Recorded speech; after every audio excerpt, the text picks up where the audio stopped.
প্রশ্ন হলো মেহমানের হক কতটুকু?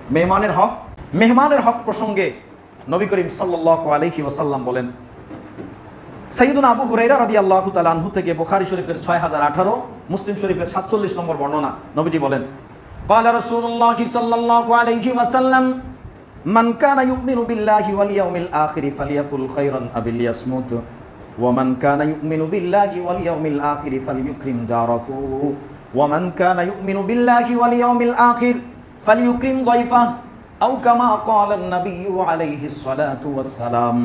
নবীজি বলেন যে আল্লাহর প্রতি এবং আখিরাতের প্রতি, শেষ দিবসের প্রতি বিশ্বাস পোষণ করে সে যেন ফালিয়াকুল খায়রান, সে যেন ভালো কথা বলে। যদি বলতেই হয় সে যেন ভালো কথাটাই বলে। আর যদি ভালো কথা বলতে না জানে, ভালো কথা জানে না বা বলতে পারে না, নবী বলেন তাহলে ওয়ালিয়াসমুত, যেন চুপ থাকে। মন্দ বলার চাইতে চুপ থাকাটাই শ্রেয় বলে নবীজি তার জন্য সাব্যস্ত করেছি।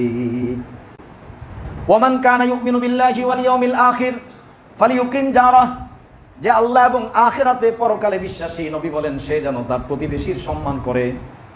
প্রতিবেশীকে সম্মান করা, তার সঙ্গে ভালো ব্যবহার করা, এটাও নবীজির শিক্ষা।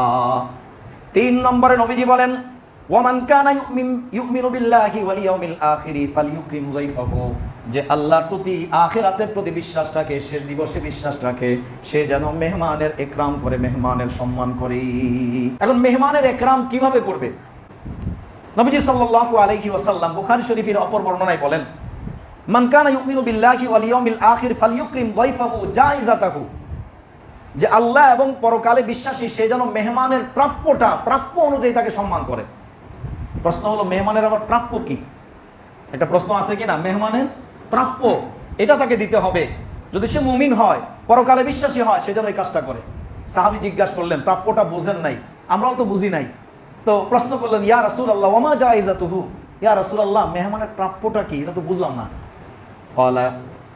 ক্বালা ইয়াউমুন ওয়া লাইলাতুন, নবীজি বলেন একদিন এক রাত অন্তত মেহমানদারি করা, এটা হলো তার প্রাপ্য। একজন মেহমান আসলে তাকে অন্তত একদিন এক রাত মেহমানদারি করা, এটা কর্তব্য।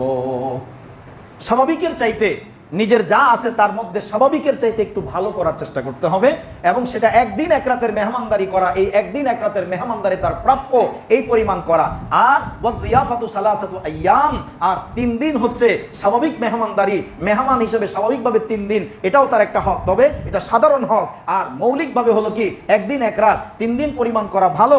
আর এরপরেও যদি প্রয়োজন হয় তাহলে সেটা তার প্রতি দয়া। ওয়ামা ওয়ারাআ ফামা ওয়ারাআ যালিকা ফাহুয়া সাদাকাতুন আলাইহি, নবীজি বলেন পরেও যদি করে তাহলে সেটা সাদাকা, মানে সেটা তার প্রতি দয়া এবং ভালোবাসার প্রকাশ হবে। তার মানে একদিন হলো তার প্রাপ্য, 3 দিন হলো সাধারণ নিয়ম, আর 3-এর অধিক করা সেটা হচ্ছে কি, সেটা হলো তার জন্য দয়া। ইনশাআল্লাহ এই জাতীয় বিস্তারিত আলোচনা পরে করব।